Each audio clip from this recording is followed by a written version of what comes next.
This story is based on true events. I guess I don't know where to start. The beginning would be an obvious place, but I didn't know where the beginning was. The whispers? The shadows? Objects moving by themselves? Electronics going haywire? Or was it the first time I actually saw it? Soulless pits for eyes in a featureless paperwhite face. I'm sure jumping right into "there's a monster in my closet" would be a bit cliche. I always knew it was there before it even showed itself to me.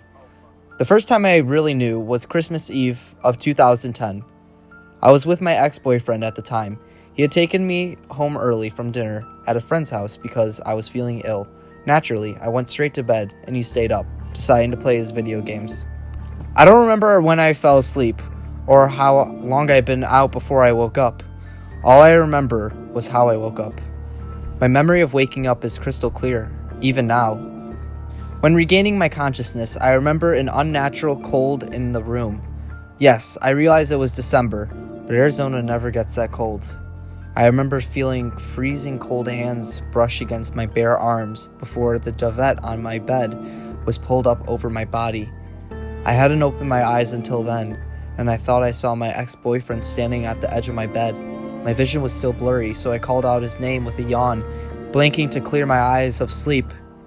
The shadow I thought I saw was gone.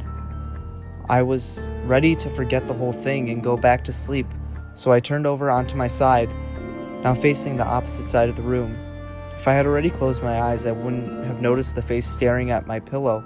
It was close to me, the pale white and almost glowing face with empty coal black socket for eyes that my nose almost touched it.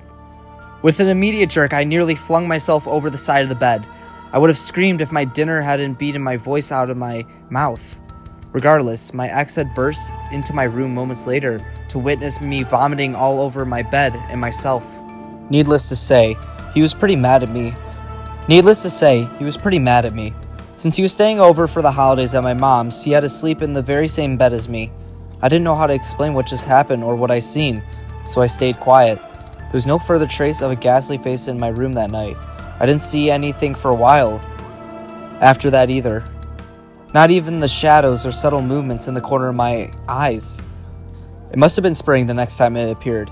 It was after high school. One day, my ex and I were arguing about something I couldn't remember. The only reason I remember the argument is because I remember him hitting me. It's funny, I don't remember the exact content, but I remember locking myself in the bathroom and crying in the dark. I also remember a sharp, distant tapping.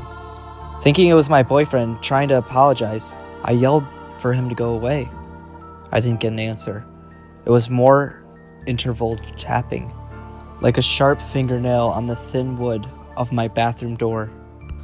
I could see the shadow of something standing on the other side, breaking the only light that was flowing into the bathroom from under the door. I called his name, no longer angry, no longer crying.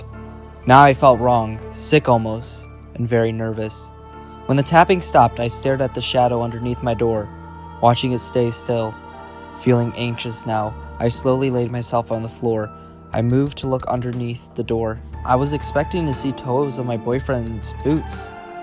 Instead, I was met with a large, impossibly deep eye socket and a smooth, white, and featureless face. The same face from Christmas, just staring at me with those phantom eyes. This time, I was able to scream. I screamed as loud as I could. My ex-boyfriend's name broke, and it flew from my throat with a shrill. It was comparable to nails on chalkboard. The bathroom instantly began to shake with loud bangs instead of quiet tapping. I was afraid the door would burst off its hinges, so I wedged myself between the bathroom sink and toilet with my hands over my ears and my eyes shut tight. It felt like an eternity before my ex-boyfriend finally came to get me. This time I couldn't hide what happened. How do you explain screaming at the top of your lungs for no reason? So I told him. I even told him about Christmas. I was surprised when he believed me. No questions asked. I was even more shocked when he seemed to recognize my description of that awful face. His younger sister, who was my age, would apparently wake up to the white face floating under her covers, wearing bedsheets like a cloak.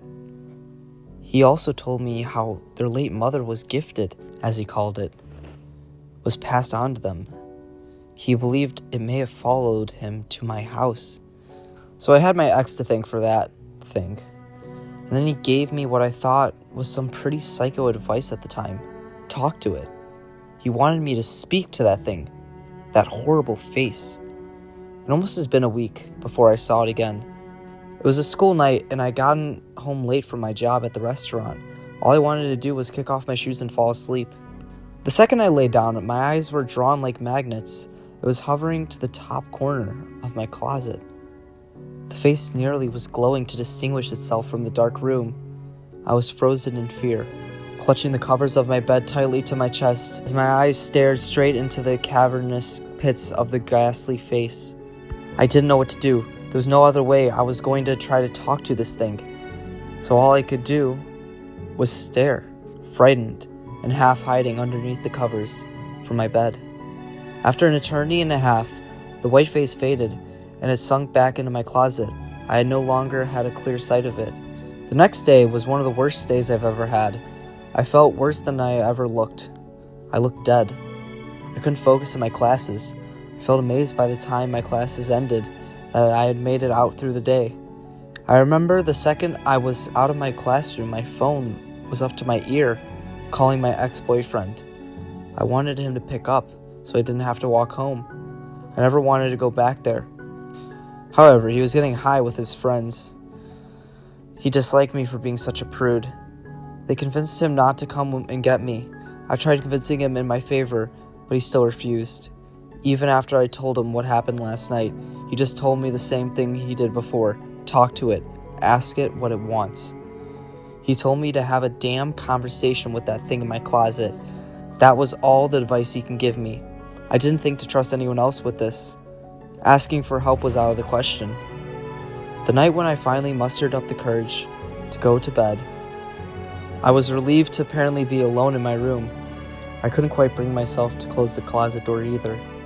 I'm not sure if I actually fell asleep or if I just blinked, but I couldn't take my eyes off the open closet that entire night.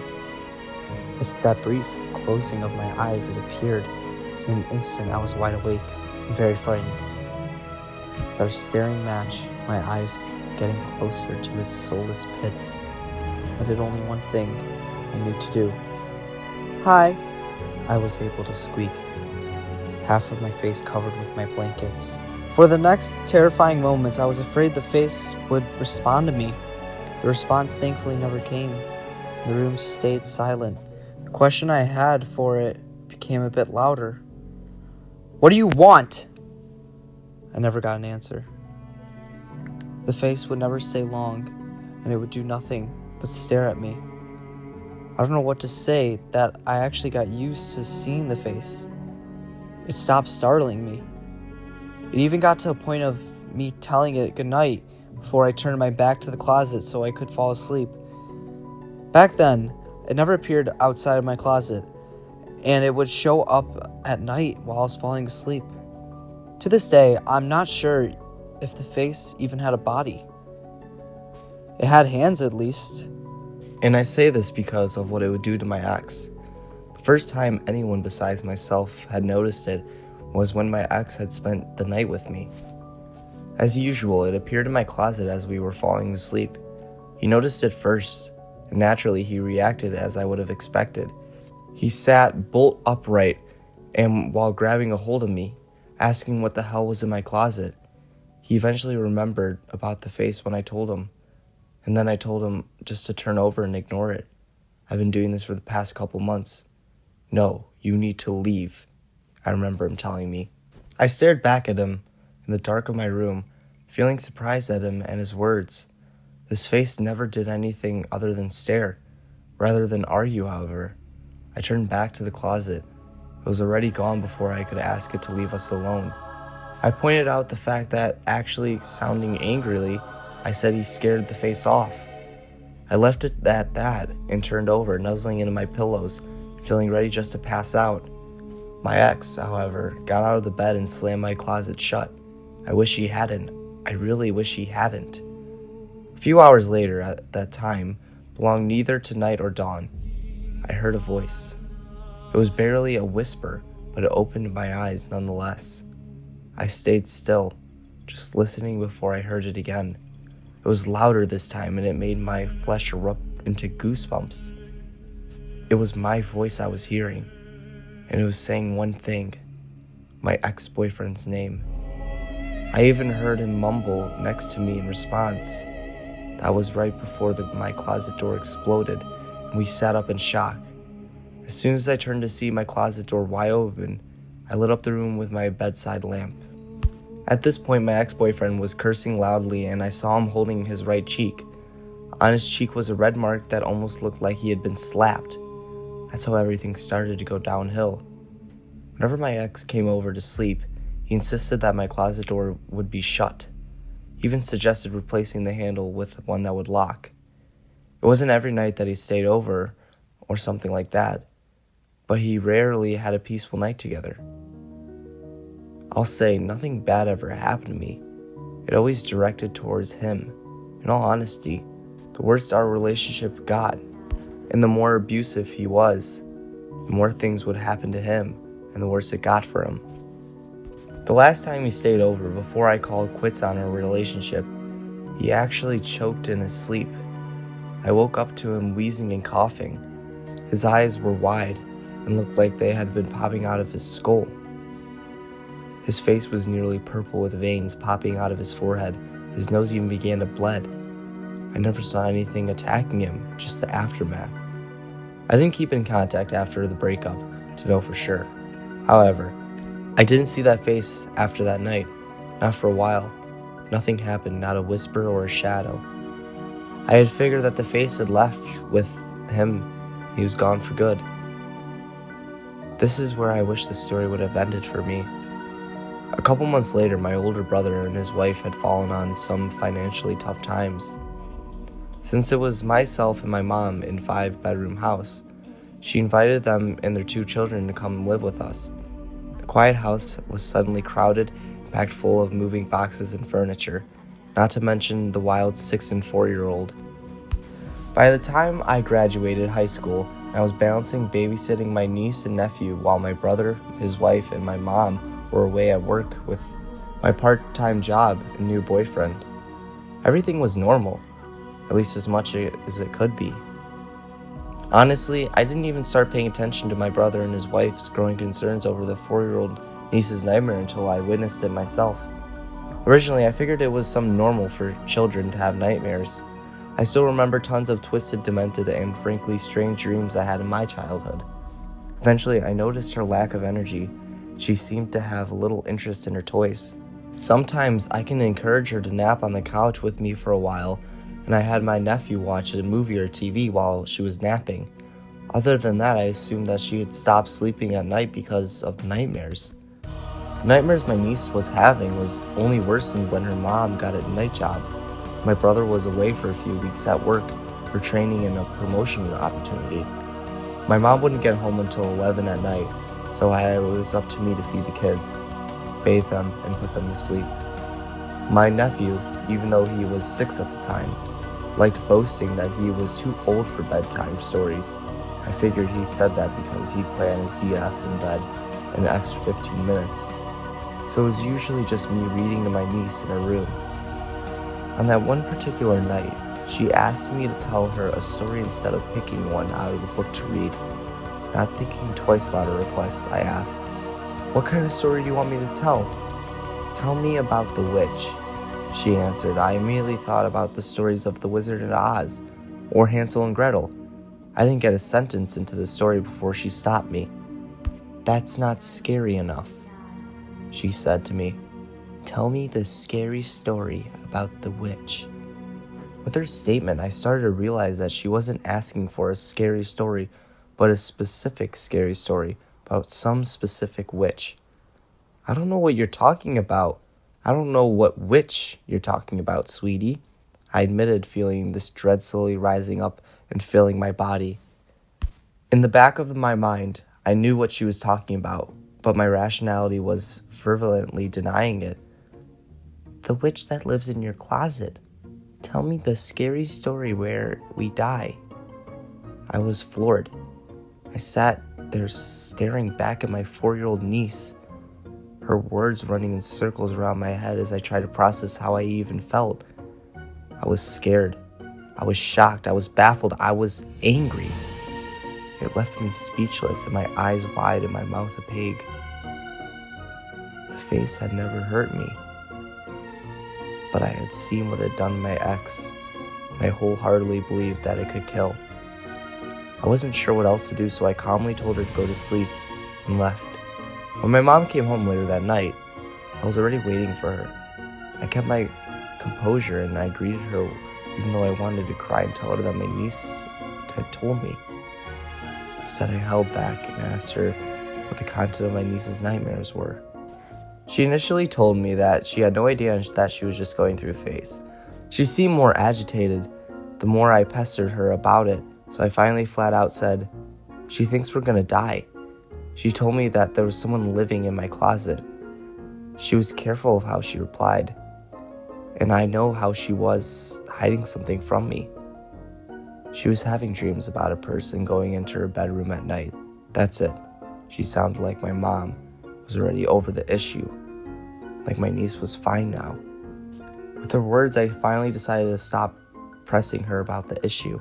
Honestly, I was afraid to go to sleep that night. I knew I would see that face. I knew what would happen to my ex when he would close that closet door. I was finally around in bed in 2 a.m, but I couldn't muster up the courage to close my damn closet door. While I was falling asleep, I couldn't keep my eyes off the open closet. I know I was dozing in and out of consciousness. My eyes would droop or close and then snap open once they realized what was happening. In what seemed like an instant, the face was there, staring at me, silently as always. I was fully awake in a second and I stared back at it, too afraid to blink. My fear slowly melted away to anger I felt previously. I sat up in my bed, tightly gripping the sheets. "Go away!" I spoke to my room. I hated how shattered my voice sounded. I took in another breath, said more sternly, "Go away!" The face didn't move from where it was, hovering over my top closet. "Go away!" I kept repeating until I was nearly yelling. The face was suddenly gone, so it took a few more go-aways for me to realize that. I sat in my bed now silent, still staring at the closet door before I finally turned on the light. I felt fear filling me up at once, more so before than I was scared. To do anything, I bolted over to my bed. Jumping off the bedpost, I quickly slammed the closet door shut. I was still for a while after. My heart was pounding, half expecting the door to fling back open. I then looked for my closet door to my dresser that had moved, so I tried to push it in front of the door. In the end, it was too heavy, so I had to rip out a couple drawers and slide it across my carpet that way. My dresser stayed that way in front of the closet for the next few days. My peace of my mind slowly began to return. My niece hadn't had any further nightmares. I had managed to get in bed early this night, and my mom wouldn't be home for the next couple hours. Of course, the peace didn't last long, and just before I was able to doze off, I heard a sounded like a quiet but sharp tapping. I almost ignored it at first, but the sound was persistent and growing louder. I sat up in my bed and I knew it was coming from my closet. I heard that same tapping noise only a few months before. I sat in the dark of my room, eyes wide open and staring at the closet door with my heart pounding in my chest. I was almost certain that the door would bust open any second despite my heavy dresser keeping it sealed shut. I sat there what felt like an eternity before the tapping had grown into a piercing noise, and then it suddenly stopped. I continued listening, eyes still wide open, never leaving that damn closet door, while slowly reaching my hand out to turn on the lamp in my room. My room, now lit, was silent, and my fear was slowly starting to subside. Before another door opened in the quiet, dead house, I looked away from the closet door and over to my closed bedroom door, still listening. Within seconds, I heard another door open and the sound forced me out of bed. I opened my door in the dark hallway and noticed that my niece's bedroom's door was open. Taking in a deep breath, I walked forward and switched on her bedroom light. I somehow knew that she wasn't in the room before I was able to confirm my thought. I saw her empty bed and I called out for her. I was only answered by my nephew's bedroom door slamming shut. Dread was filling me up, and I wanted to run back into my room and hide under the covers of my bed, but I couldn't. I had to be stronger than that. I slowly crept down the hall, calling out for my nephew. Now, and still no answer received from either of the children. I could see the light flooding through the cracks around the door, but when I tried the handle, it wouldn't budge. It wasn't locked. I felt like something was jammed. Something was holding the door closed from the other side. Banging on the bedroom door, I surprised myself how loudly I shouted for each of the children of their full names. They still didn't answer me. When I pressed my ear to the door, I could hear their voices, and a third, a young woman's voice. It was too muffled to make out of what anyone was saying, but my mind went primal as I completely freaked out. It was such a blur, and that I couldn't describe how hard I was trying to get into that room. With the state of mind I was in, I finally got an idea to take down the doorknob and the door altogether. The handle itself didn't have any sort of lock. There weren't any screws on my side that I was able to undo after running into the backyard to find a toolbox. After forcing the doorknob apart, I was able to see partially in the room. I heard my niece softly speaking, and I was able to see my nephew standing in the corner of the room with his onesie pajama, looking tired and confused. Finally, I was able to get his attention, trying my hardest not to scream at him. He looked hesitant at first, before scurrying over to try to help me unjam the door. I still can hear my niece talking to the third voice. Then the realization hit me like a train when I heard it speaking back to her. It was my own voice talking to her, encouraging her to do something. My voice was telling her she had no other choice, that my brother needed to die. I was frantic, slamming into the door, while as hard as I could, my nephew pulled the doorknob from left to the other side. It felt like I was trying to move a solid wall, but eventually the hinges gave away and the door frame cracked open, enough for me to get through. I grabbed onto my nephew and I was finally able to see my niece in the room. She was in her onesie pajama, clutching the handle of the fillet knife my mom kept in the kitchen with both of her hands. All the knives were kept in the cabinet over the sink since the kids had moved. I still had no idea how she got it. I was able to ask her, but the sight of the third person almost immediately held my attention. In an image that my ex-boyfriend had described once to me before, I saw that white face in my nephew's room. The blankets on his bed were wrapped tightly around the plain face. Its eyes impossibly black and empty. It was positioned high near the ceiling room. It's just hovering over the bed, with nothing in the air between the mattresses and the ends of the blanket. I'd never really experienced a terror so great before in my life, and I'm surprised I hadn't begun to manically scream. I could hear my own voice pouring out of my face, encouraging my niece to kill her brother, and now myself.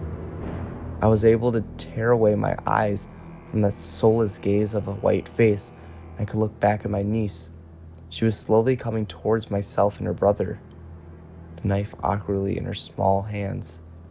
I was able to bring myself to action once again, and I reached for her, spinning my niece so she was facing away from me. I picked her up by her waist before fleeing the room. I had grabbed onto my nephew's arm so hard. I ended up bruising him as I pulled him after me. I only grabbed my purse before running both kids out of the house.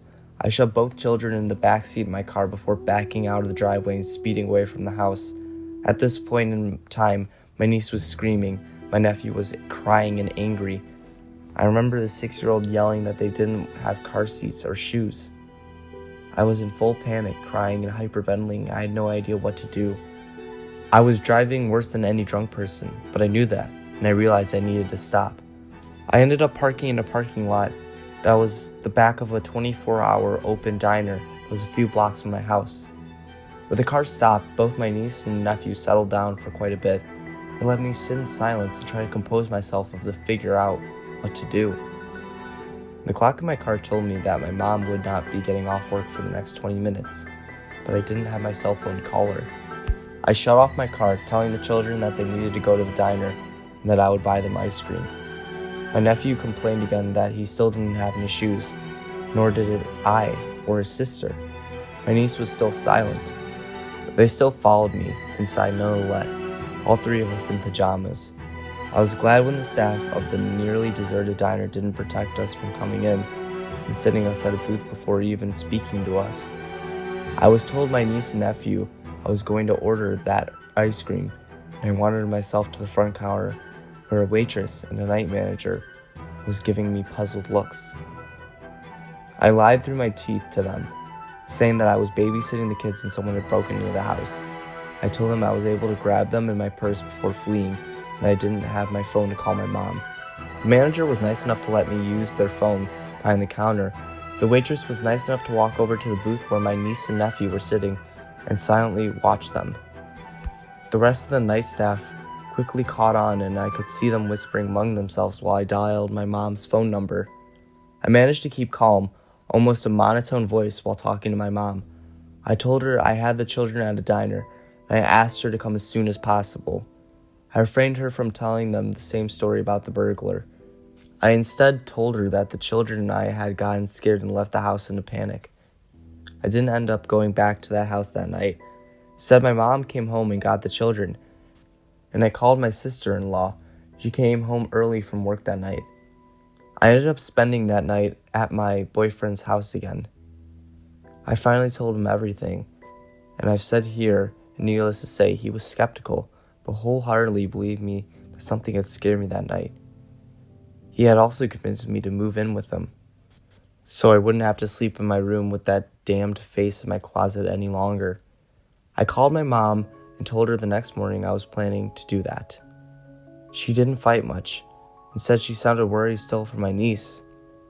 When she and my sister-in-law got back home, they found out that the part of the chain-link fence ran over when I backed out of the driveway so quickly. I hadn't realized what I had done at that time, but the scrapes I found on the side of my car both convinced the description. They had found the security door and front door both wide open. The toolbox I had grabbed in my backyard tipped over in the hallway in front of my nephew's mangled door. They had found also the fillet knife my niece had in her brother's room. I had broken into tears when she told me that my nephew's blanket had been found dragged in the living room, stopping just before the threshold of the front door. I knew that the face most likely followed us, and the thought of it chasing us was too much for me to handle. Over the next week, my brother returned from his business trip and ended up receiving his promotion, so he was able to move his family out of the house for well. My mom had actually eventually been convinced to sell the house, but not before my niece in another episode. She had gotten a hold of the same fillet knife in the middle of the night and woken up by her parents by stabbing her mother in the thigh while she was sleeping. I met my family at the hospital the next morning. My sister-in-law was fine. And oddly enough, my niece and nephew were acting normal, like nothing had happened. My brother was worried enough to call a realtor the next day and try to find somewhere else to live besides my mom's cursed home. That day, my mom finally opened up to me about the nightmares my niece was having. The person who would go into her room at night apparently resembled myself, wrapped up in a bunch of blankets, with my face fully exposed. She would call herself a witch and tell my niece that her family was going to die and that she had to save them. My brother and sister-in-law knew about this, and they heard my voice when I wasn't at home or when I was sleeping in my room. Nobody had told me about this because I never said anything about myself. My mom even went as far as telling me that she didn't want them to scare me when I was home alone with the children at night. I never told them about the face in my closet or about what I had seen that night. I had mentioned it to anyone else since then. I buried everything that happened that night deep in my mind. Thankfully, nothing slightly paranormal has happened ever since I moved out. Still, over 6 years later, I cannot shake the feeling that someone is watching me at night when I sleep, and they watch me from my closet.